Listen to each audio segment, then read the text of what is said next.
Good morning, everybody. Auronnj here with another Final Fantasy VII evercrisis video, and today we're going to be answering the question, did evercrisis just become pay to win? Because before now, like up until this point in the game, I would have said absolutely not. This was definitely not a pay to win game. Is it a gacha game? It absolutely is a gacha game. And does every gacha game I've ever touched have pay to go faster mechanics in it? Of course they do. They're trying to make money. And if you've yet to figure out that like we exist in a world where game developers are doing things to try to make money, like, well, let me just be the one to fill you in. Game developers are doing things to try to make money. So every time you like level up a weapon to like the first tier of that weapon and it gives you a special pack you can buy for $9 to do the next tier immediately, they're trying to make money off you, right? But there hasn't really been a pressure to do that outside of just like, hey, here's something, do you want it? Because there was no PvP, there was no scoreboard, keyword there, scoreboard, until now. The event with the scoreboard has not gotten here yet, but we just got a really important patch for the game a couple days ago. And as I've been digging into it this Saturday, I've had a lot of thoughts. So I wanted to do kind of like a weekend update video here where I talk about why I think this patch that we got is so dang good for evercrisis, but it does dangle something out there that becomes dangerous, especially as somebody who has played a lot of other Square Enix gacha games in the past, including Echoes of Mana, a game without true PvP, but with competitive PvE, like what I feel we're about to get in evercrisis. And that competitive PvE was terrible in Echoes of Mana. I'm hoping it's not going to be that way in evercrisis. There's good signs, so let me walk through it. And I want to start by just saying, the patch we just got was incredibly important. Like the fact that we're getting all of these missions, these campaign missions with tons of blue crystals, and then maybe more importantly, more of these dungeon key vouchers, because these dungeon keys for those crisis dungeons, y'all, look, we don't get nearly enough of those every week. I wish we got double as many as we did. I feel like they should fully refresh every week, or maybe half refresh every 3 days, or one a day, something more. We needed more of these. So we're getting more of these. That's a plus right there. Tons of crystals right here. Yes, you do have to play the game a lot to consume 5,000 energy to get this last reward. Still, this continues the flow of free gems into the game and builds into the point I was making about this game has not been like super whale necessary yet. The amount of like, hey, 1 million download, 2 million download, 3 million, 4, 5, 6 million download rewards that we've gotten have just continued to keep the free currency flowing. And right here, you can see I'm going to go ahead and collect these missions that I've been working on today. How much more crystals did I just get? I don't know. Let's collect the gifts. I'm going to claim them. I just got 2,600 more free crystals, and I'm back up to 18,000. Guys, I tapped out on the last summer banner. I dipped into my red crystals for pulling on the last summer banner, and I'm already back up to 18,000. That's what, 3, 6, 9, 12, 50. That's 6 more multi-pulls I can do in a game where 6 multi-pulls often takes you all the way through the stamp card. So without spending any more money, I feel like I'm kind of ready for whatever the next banner is. And importantly, we did not get another banner this week. This was a super important patch we got a couple days ago. I've been so busy at school with like my house and everything that I haven't had a chance to talk about it yet. But all of those campaign missions we just got, the fact that they just added new dungeons to the game, which these crisis dungeons, the rewards in here are insanely good. Like it's more materia, it's more stuff to do that didn't involve pulling, which again, all of that, that's not the point of this video. Here's what I'm trying to say. This last patch was really good for everybody. It keeps the momentum of the game going, released more free gems, encouraging more people to pull, and pulling is fun. Everybody likes to pull. The game needs to keep this up, right? And so this patch did that. But there was one thing about this patch that caught my eye as a little bit like, okay, maybe this is the moment where we go down the gacha rabbit hole, right? And it's right here in event info, the event dungeon ranking Mako Reactor 1 coming soon. Now, let me say before I get into this, personally, I love this thing. I love this thing, but I'm somebody who is very competitive. I love PvP in my games. I'm not advocating for there to be PvP in this game because I'm enjoying evercrisis. It's kind of my side game, and I can't afford to whale in more than one gacha game. So I don't necessarily want PvP in evercrisis, but I did want something competitive, something to kind of like push me to start leveling weapons. And as soon as I read this, I was like, okay, wait a second, hold on. I need to go gain about 20,000 more combat power before this launches. Now, couple things. One, they gave us plenty of notice. This event does not start till the 28th. That's still 5 more days from now, and we were told about it 2 days ago. So we do have some time to get ready, but this is a scoreboard PvE event. So here you go. Let's say, challenge the event exclusive dungeon from the event homes button on the home screen and aim for a high score. Score rankings will be determined within groups, this is very important, of certain numbers of people according to the score. In Echoes of Mana, another Square Enix gacha game that died very, very quickly, this was our competitive part.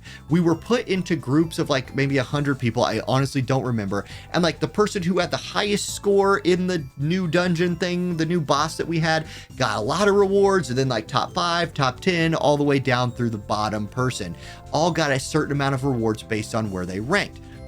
Awesome. That by itself is fine, but the problem with it in Echoes of Mana was you had to have the newest character to have a chance at getting like top 5 or something. You oftentimes had to have like the brand new gacha character in the game and then like max them out and use them to beat it. And it was so awful. Like I even wailed a little bit in that game and couldn't keep up. So let me tell you why I don't think that's going to be what happens here.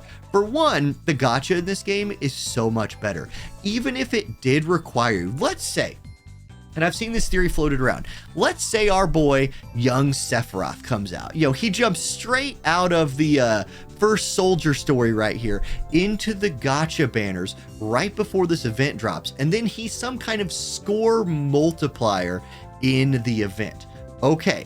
Even if that is the case, the way the pity system in this game works is so much better than Echoes of Mana, which was just like you just pull a whole bunch of times and you needed multiple copies of a character to even level them all the way up. We'll get Sephiroth, right? Like we'll get him whenever he comes to this game. I mean, if he ever comes, he's definitely coming to this game. When he comes, we'll just get him. We will have to level him, which might make people have to go to those character leveling dungeons and just spam those as many times as they can. But getting a 5-star weapon for him will only require going through the top line of one of those stamp cards one time. Hopefully in that journey, and then you'll probably also go for the bottom line too if you have the crystals for it. Hopefully in that journey through the stamp card, you're able to pick up another one of his 5-star weapons, which means you'd have 2 weapons you would need to level up to catch at least his main and secondary weapon slot up to the rest of your team. His sub-weapons, you can use Cloud Swords, Barrett's guns, Tifa's staves, whatever you want to use. Getting him leveled will be a pain, but if he is a score multiplier, the pity system in this game is great, and it's one of the reasons why I'm a little bit less concerned than I have been, you know, with gacha games in the past. Now, I'm just clicking random buttons here.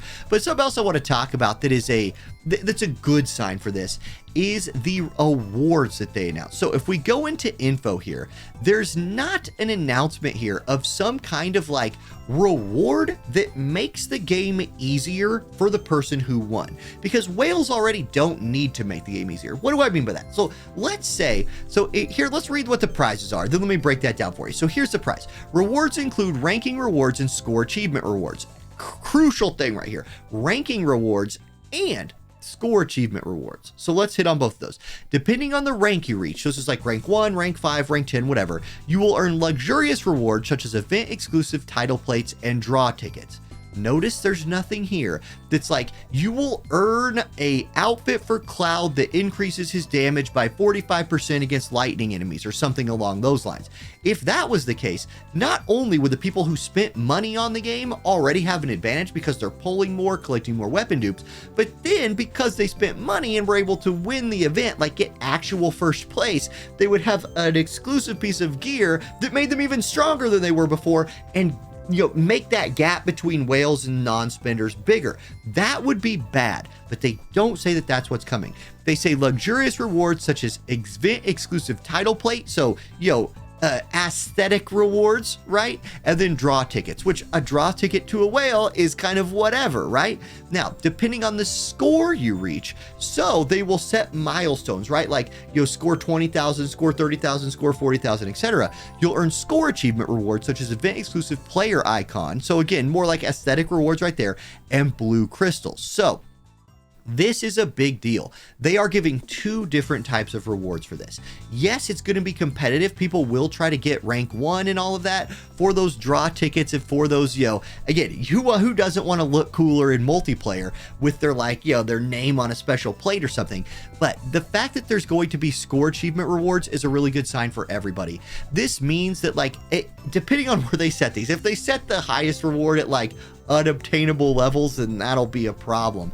But I'm assuming it's going to be if you score high enough to earn an S+ on the event, you're going to get all the rewards, and that's good for everybody. You could finish 55th place in your group and still get all of those rewards, meaning that for at least half of the rewards, everybody's going to have access to, and then you'll finish somewhere in your group, which will make these more luxurious rewards available to some. I do also like that they are, and splitting us into groups. I hope it's something like 100 players per group or 50 players per group or something like that.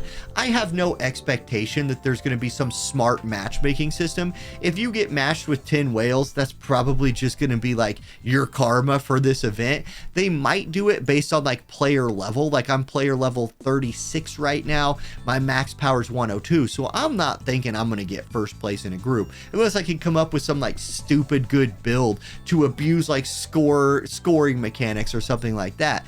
But I do think that's a good thing that they split us up, so it's not the whole game competing with each other just to get those prizes. Now let's go ahead and let me try to answer the question. Did evercrisis, with the release of an actual competitive mode, become pay to win? I think the only way you can answer that question honestly is to say yes. I don't think it would be, even though I don't feel in my heart, I still don't feel like this is a game that is pressuring me to spend money. If there is a game mode where people who spend money can get better things because there's placements, then yes, it did just become a little more pay to win than it was. But I understand that this company needs to make money. This game must make money to succeed, so that's why I don't mind clicking this little button down here, watching an ad or two every day to help make them money. They throw me some gems in response. If this event encourages the whales to whale out a little bit more, that is only good for the game. Does it mean I won't get first place in my group? Yes, it does. Because my gaming budget is just not big enough if I'm competing with some whales. And I just have to know that and accept that. But you know what? I also know that unfortunately in life, my boat, if I had a boat, which I don't, will not be as big as the billionaire's boat. Does that suck? I guess it does. But at this point, maybe I'm just immune to that sucking. I mean, I'm a teacher, right? I'm not expecting... All right, I think y'all see where I'm going with that. I'm just gonna stop. These weekend videos, guys, by the way, again, I said this before, if you're new to the channel, I like to make these videos on the weekend where I just kind of give my thoughts about something. So there we go. Did evercrisis just become pay to win? A little bit it did. Let me claim some rewards while I talk here.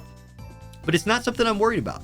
I still feel like this game is being very generous, and I think the game also needs to continue to do that. I think they need to keep this momentum running. They have a lot of momentum right now. There's almost nothing but positive things being said about the game by anybody who's giving it a real shake, right? Like I mentioned, there's plenty of people out there that every time a gacha game comes out just have to make their video about how gacha games are somehow a cancer on the earth or something like that. And sure, those negative things are floating around, but for the most part, I feel like we're having a good time with this game, and I'm having a good time for a relatively low amount of money, which I feel very good about. Okay, thank y'all for watching. I hope you guys have a wonderful rest of your weekend. Good luck on the event. I will definitely do some videos on this when it comes out, talk about my team, how I'm building for it, but we'll need more info before that happens. Have a good one. I'll catch y'all next time. Peace.